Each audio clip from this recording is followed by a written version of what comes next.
कहीं ना कहीं आपकी छवि को जो है खराब करने का काम किया था। देखिए, जाको राखे साइया मार सके न कोई, बाल न बाका कर सके चाहे जग पूरा बैरी हो। तो इसका अर्थ ये है कि मेरी प्रतिष्ठा को धूमिल करने के लिए और मेरे ऊपर पूर्ण तरीके से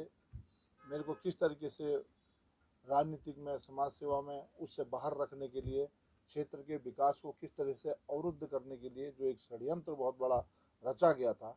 आज मुझे न्यायालय पर पूर्ण भरोसा था और मैं न्यायालय के शरण में गया। आज न्यायालय ने जो अपना फैसला दिया है, न्यायालय के फैसले से साफ हो गया है, दूध का दूध पानी का पानी हो चुका है। और आज मुझे इस बात की खुशी है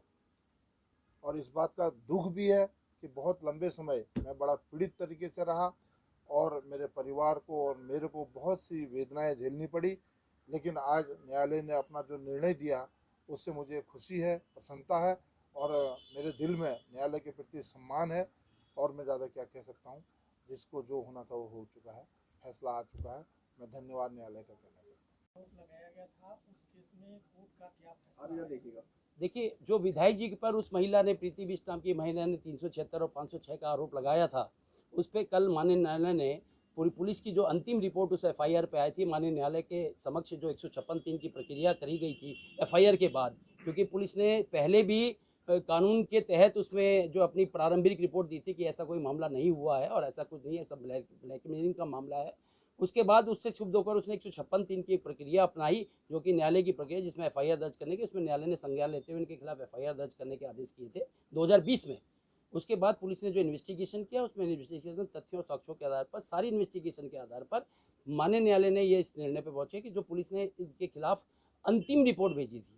जो अंतिम रिपोर्ट भेजी थी वो बिल्कुल सही है और उन तथ्यों को, उन एविडेंस के आधार पर माननीय न्यायालय ने वो अंतिम रिपोर्ट को एक्सेप्ट कर लिया, स्वीकार करते हुए उसने जो विरोध याचिका दाखिल की थी, प्रोटेस्ट पिटीशन दाखिल की थी, उसको खारिज कर दिया और इनके खिलाफ मामला, इनको क्लीन चिट दे दिया। इनके खिलाफ हमने पहले से ही इनकी तरफ से एक डेफेमेशन का मामला, उसके खिलाफ, महिला के खिलाफ डेफेमेशन का मामला दाखिल किया हुआ, जो न्यायालय में लंबित है। और इसके अलावा इनकी पत्नी की तरफ से एक 386 में ब्लैकमेलिंग का मुकदमा हमने न्यायालय में, क्योंकि ये दोनों एफआईआर हमने भी उसके खिलाफ कराई थी, तो वो माननीय न्यायालय में लंबित और विचाराधीन है। उसमें हमने प्रोटेस्ट पिटीशन फाइल करनी है, जिसमें हमें नोटिस जारी हुए, हम उस पर प्रोटेस्ट पिटीशन, क्योंकि उसमें भी पुलिस ने अंतिम रिपोर्ट दी थी, तो हमने उसमें विचार जो उसमें अपनी विरोध याचिका दाखिल करने के लिए माननीय न्यायालय में